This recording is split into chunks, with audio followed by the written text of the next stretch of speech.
Good morning. We got like an inch and a half, 2 inches of rain in some spots over the weekend, so it'll be a couple days till we're back in the fields, which is honestly fantastic because then I can get this header on this combine and get it done up right. So now I haven't hooked it up. I didn't have a combine around when I was doing the conversion, so I just measured the best I could and well, hoped it would work. So today we're gonna find out if it hooks up to the header, and then we're gonna finish putting it back together to a point where we can run it, and then we'll go over the row units and do the maintenance sort of thing.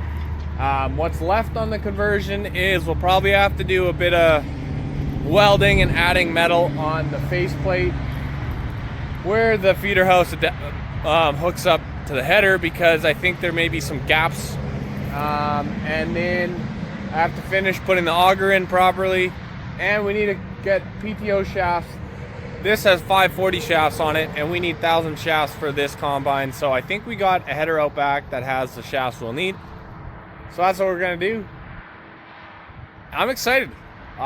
Big day. I've been looking forward to getting this combine hooked up to this header for a while. So we are still figuring out the auger and getting that all mounted in properly. We've got both sides done up now.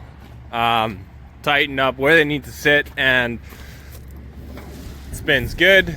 I'm gonna quickly take off one of these shafts and go run out back and see if I got one that lines up. I would love if I only needed to change half of it. I have a feeling I might need to change the whole thing, but we'll see. Hopefully not. And then I got to work on putting the chain on for the auger, putting this side shielding together. We had to take apart that to get the auger out. We're out here at the parts header. I know it came with 2 PTO shafts, but we stole this side drive line to convert that 853 to an 853A clutch pack, which works way better. So I'm thinking we got that drive shaft somewhere over there. This one's gonna work, but it's bolted on differently. So I'll have to come take that off, and we'll see how I make do to get this hooked up, because they have that shaft cut shorter and they're missing a mount right here. Maybe it's to improve driveline angle, but we'll get it figured out. I'll have to come back though, because this needs different tools than I have. I'm just trying to figure out what I'm gonna need anyways. It's coming together. We'll have that combine on it by the end of the day. I gotta see it. Just working on putting the side together. Oh man, these things are in rough shape.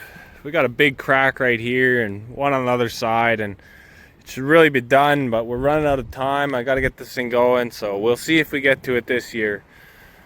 Yeah, and in way of PTO shafts, we didn't have anything that would work, so I found a half shaft that'll work on this side, and then on this one I'll just change this yoke end with a 1,000 PTO yoke end, and that should work all right, and it'll be a cheap way to get us a shaft that fits.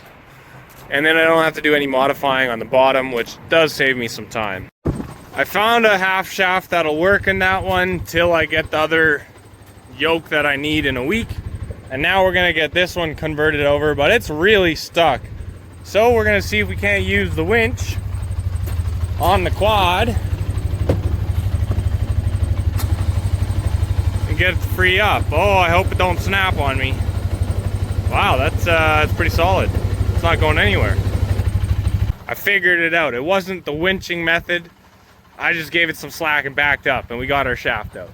So let's get this thing swapped around. All right, we're gonna try and change this with this and this, and I think we got the wrong snap rings on it or something like that, but we'll figure something out to make it work. A bench vise is like the best way to do U-joints. If you use a press, you're just gonna blow the caps out. There's just no finesse.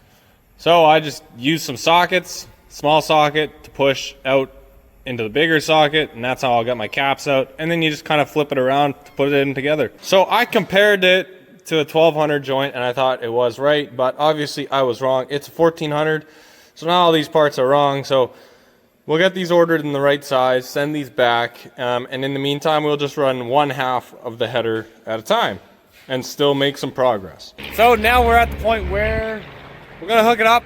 We got one shaft that'll work. So then we'll just run one side at a time, oil the chains, go over things. But I'm excited to see how it fits.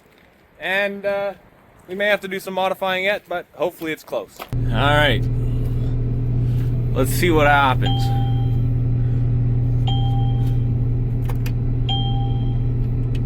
I would imagine it's gonna be a tight fit, because I definitely didn't give myself any extra room.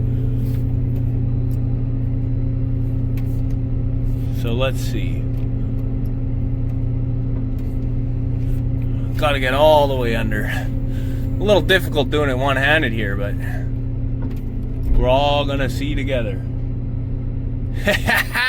Look at that. That fits good. That fit really good.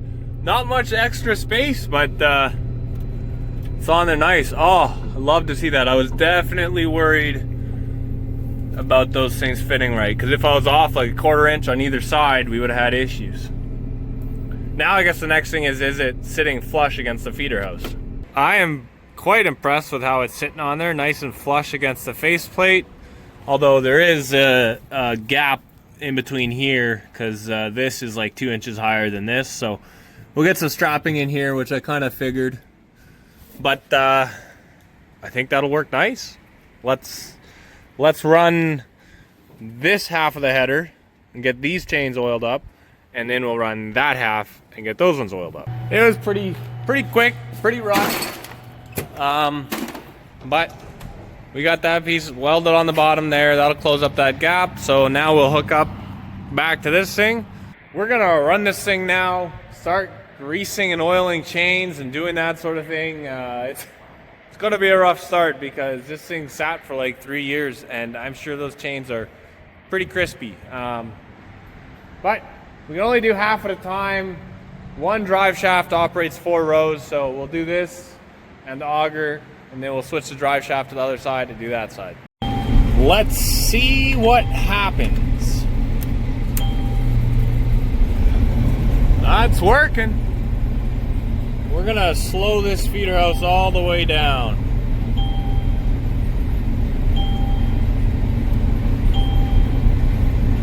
Seems to be running pretty nice though.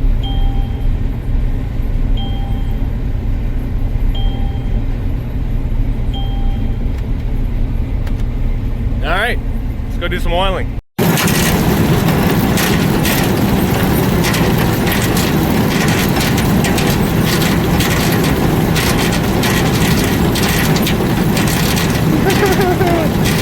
Definitely a little crispy.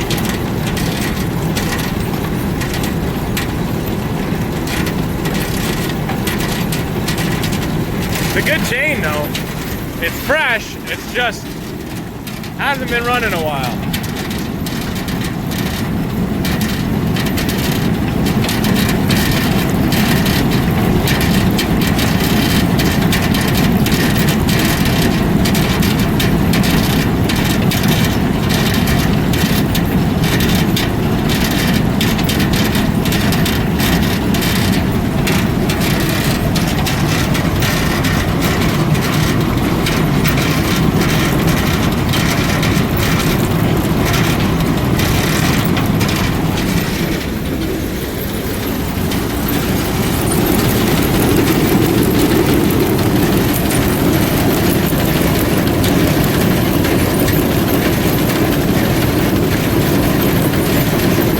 Well, hey, that was a good day.